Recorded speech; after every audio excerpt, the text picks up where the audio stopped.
विसर्जनासाठी म्हणून आता मार्गस्थ होणार आहे। त्याआधी त्या ठिकाणी विसर्जनासाठीची तयारी केली जाते। गणपती मूर्ती जी आहे, पूजेची मूर्ती ती या ठिकाणी विसर्जनासाठी जो रथ सज्ज करण्यात आलेला आहे त्या ठिकाणी ठेवण्यात आलेली आहे। विसर्जन रथ तेजुकाया गणपतीचा या ठिकाणी आपण पाहतोय। दुसरीकडे मागची ही उंच अशी तेजुकाया गणपतीची मूर्ती, पर्यावरणपूरक अशी ही मूर्ती आहे। आणि मुंबईतल्या जुन्या अशा गणेशोत्सव मंडळांपैकी हा सुद्धा तेजुकायाचा एक गणपती। या ठिकाणी सध्या ढोलताशा पथकाचं वादन होत आहे। 1947 मध्ये तेजुकाया मेन्शन या गणपती मंडळाची स्थापना झाली। पर्यावरणपूरक अशी मूर्ती दरवर्षी घडवली जाते। कोट्यवधी रुपयांचे दागिने जे आहेत ते गणपती मूर्तीला परिधान केलेले असतात आणि ते मूर्ती पाहण्यासाठी आणि संपूर्ण त्या ठिकाणचा देखावा पाहण्यासाठी सुद्धा मोठी गर्दी होत असते। या ठिकाणी रांगोळी साकारली जाते।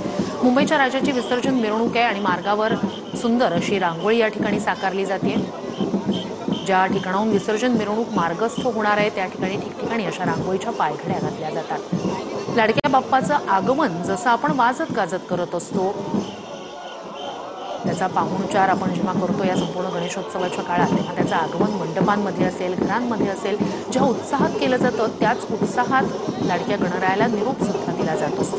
विसर्जन मिरवणूक आपण मुंबईच्या राजाची पाहतोय। मुंबईतल्या गणेशोत्सवाचं किंवा गणेश विसर्जन मिरवणुकीचं एक अत्यंत महत्त्वाचं असं वैशिष्ट्य ते म्हणजे मुंबईच्या राजाची मूर्ती जी आहे ती विसर्जनासाठी मार्गस्थ होते, मंडपातून बाहेर येते आणि त्यानंतरच मग इतर गणेशोत्सव मंडळ जी आहेत ती विसर्जनासाठी मार्गस्थ होत असतात। एक एक करत गणेश मूर्ती ज्या आहेत त्या मंडपातून बाहेर येत असतात। तर मुंबईच्या राजाचं विसर्जन ज्या मार्गावरून होणारे, ज्या रस्त्यावरून होणारे त्या ठिकाणी अशा रांगोळीच्या पायघड्या घातल्या जातात। मुंबईच्या राजाचा विजय असो, 22 फूट वाले की जय असं म्हणत मुंबईच्या राजाची ही विसर्जन मिरवणूक निघालेली आहे। पावसाळी वातावरण आहे, अधनमधन पावसाच्या हलक्या सरी बरसतात, मात्र या भक्तांच्या उत्साहात कुठेही तसूभर सुद्धा त्यामुळे कमी झालेला आपण पाहत नाही आहोत। गुलालाची उधळण आहे, ढोलताशाचा गजर आहे आणि सोबतच लाडक्या बाप्पाला साष्टू नयनांनी निरोपही दिला जातोय। तर दुसरीकडे लालबागच्या राजाची मंडप आपण पाहतोय। लालबागच्या राजाचा यंदाचं हे 92वं वर्ष आहे। तिरुपती बालाजी मंदिराच्या धर्तीवर या ठिकाणी देखावा साकारण्यात आलेला होता।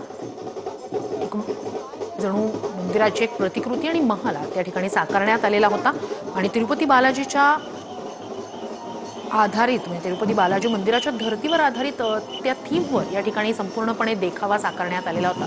लालबागच्या राजाची ही अत्यंत विलोभनीय अशी मूर्ती आपण पाहतोय आणि ते भक्तांमध्ये तो भक्तिभाव जागवणारे ते करुणामयी असे हे डोळे आपण पाहतोय। प्रत्येक गणपती मूर्तीचं एक वेगळं वैशिष्ट्य असतं, तसंच लालबागच्या राजाच्या गणपतीचं सुद्धा आणि त्या मूर्तीचं सुद्धा एक वेगळं वैशिष्ट्य आहे। वर्षानुवर्ष लालबागच्या राजाची ही मूर्ती याच प्रकारे विराजमान असते।